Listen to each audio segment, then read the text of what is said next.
Hey guys, it's time to get into a bit of reading of Micheals and find out what she wants to say. So our overall goal today is to do the first bit of reading, and we're going to outline a thought experiment which will be used later on in her writing to develop more of a philosophical argument. Okay, so what we need to achieve today is, well, we need to outline a thought experiment, and then we need to outline some of the issues it prompts us to consider. Now, I should add that I've tried to simplify the success criteria today. So really we're doing this through summary and a reading. Okay, so I'll just write that here so you don't forget, through a summary and a reading.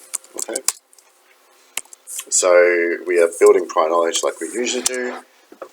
But of course in this video, once we've built that prior knowledge, we'll go ahead and do the reading. And things should be pretty easy to understand. Okay, so can you please, pretty please, with a chair on top, can you please make sure that you score yourself on the 2 success criteria provided? And then, you should remember, just write a couple of words and tell me, what was this movie all about? We watched it in year 11, you should have a fair idea. Cheers.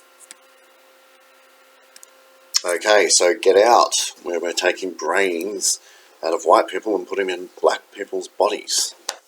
Now that's really relevant to what we're going to talk about today, okay? So let's just start off with the first thought experiment that we've really encountered when we're looking at issues related to personal identities, and that is the Prince and the Cobbler.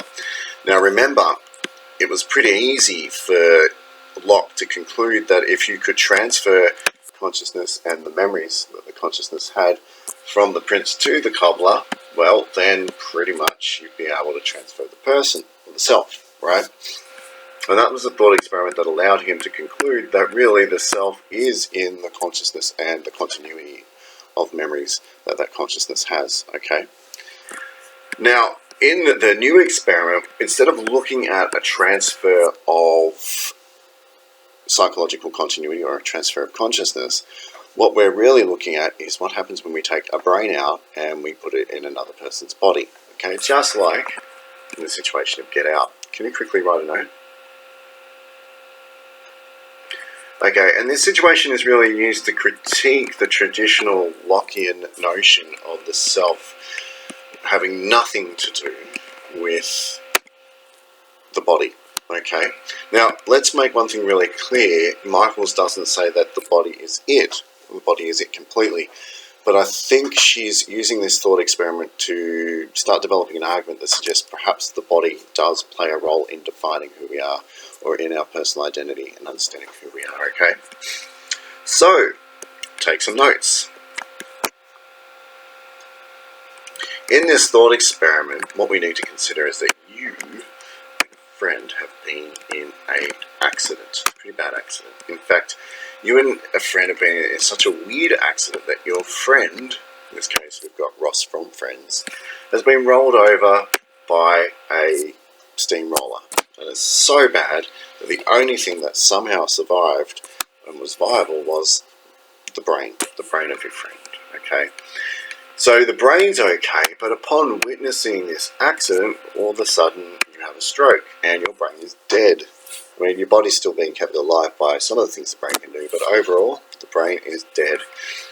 And it just so happens to be that a world famous neurosurgeon's walking along, sees what's happened, and wants to save the person, and wants to save Ross. So he takes Ross's brain out of his body and places it into your perfectly viable body, and all of a sudden you, or your body, has Ross's brain, okay? Take some notes. Now, of course, he uses different examples, completely different examples. Meredith uses completely different examples, and it's Wanda or Walter that we have to consider. But I just thought I'd use some pop culture references here to make life a bit easier. And so the result is that we have a perfectly functional human being right at the end. Everything has worked, everything's a-okay. However, you've died, and the body of your friend has died, okay? And this new person is the brain of your friend and your body. Understood? Alright. So then we are really confronted with this question. I mean, is this person really you? Is it your friend? Or is it a completely different person? Take a note. And once we ask this kind of deeper metaphysical question, like who is this person? It's a question about reality, of course. It's not a question about what do we know about the person. It's a question about who is the person. Then some really interesting legal issues start to arise, and some ethical issues as well, which she explores and she gives details to, okay? Take a note. So, what if, too, and she invites us to consider this, what if your friend, what if you're Rachel and your friend that got run over is Ross, and you take Ross's brain out and you put it into Rachel's body? What then happens then? What happens in terms of gender and defining who you are? What happens in terms of the body? And more importantly, is gender really an issue, or is it a distraction taking us away from the issue? We've got here, does gender make a difference? Alright, take a note. Okay, so I'm going to quickly read through what's here on the screen. Feel free to pause, but you'll find that it's mainly just a summary. Oh, sorry, what I'm reading is mainly a bit of an elaboration on what I summarised before with the pictures, okay? So, while they are illuminating, particularly in relation to one another, these traditional answers to the philosophical problem of self-identity, Locke, Hume, Descartes, raise as many questions as they answer. To see this, let us travel to a not very distant make-believe world. One night, after a serious bout with the library, exciting, you and your best friend Wanda, Bag, or Walter if you prefer, it doesn't matter what the gender is, decide to indulge yourselves at the college haven, must be a pub. Before you can stop her, Wanda steps out in front of a steamroller that happens to be moving down a main street, and Wanda is crushed. Witnessing the horror of this accident, you have a stroke. Unfortunately, Dr. Hagendas, the famous neurosurgeon who has been visiting the campus, is also on the way to the college haven. Taking charge, he rushes you and Wanda to the health centre, where he performs a body transplant. He takes Wanda's brain, which has miraculously escaped the impact of the steamroller, and puts it in place of yours, which was, of course, severely damaged by the stroke. After several days, the following battle ensues. Wanda's parents claim that they are under no obligation to continue paying tuition. After all, Wanda was killed by the steamroller. Okay, so here is one of those questions, one of those legal and ethical questions that arises from the new arrangement. Your parents claim that they are under no obligation to continue paying tuition. After all, you died of a stroke. It is clear then that a basic question is in need of an answer. Who is the person lying in the bed in the health centre? Is it Wanda? Is it you? Is it someone else altogether? And for the sake of discussion, let's call the person lying in the bed Schwanda. Now we know who Schwanda is. Take a note. What reason do we have for believing that Schwanda is Wanda, given that one's self-consciousness, one's thoughts, beliefs and feelings are all mental phenomena?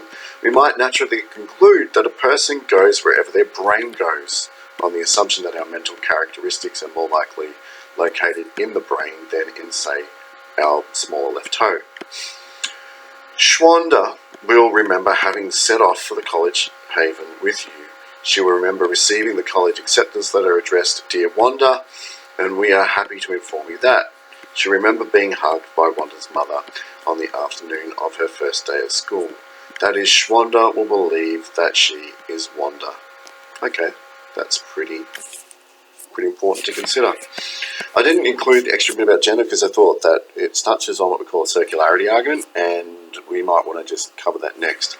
But just take a note, you get the scenario. Of course, Wanda, because it's her brain, which is where we assume a lot of mental events occur, has basically been transferred out of Wanda's body and into your body. The new person will probably think that she's Wanda. That's a safe bet to assume. And we'll read the rest of it later on, okay? Might have a bit of an overlap with what we're touching here. Okay, so let's have a look. We have outlined through summary and through reading some of basically the thought experiment, and we've thought about the issues that it prompts us to consider. So we've basically done a pretty decent job here, just introducing ourselves to the thought experiment that's going to expose us to or help us develop her philosophical arguments later on. Okay.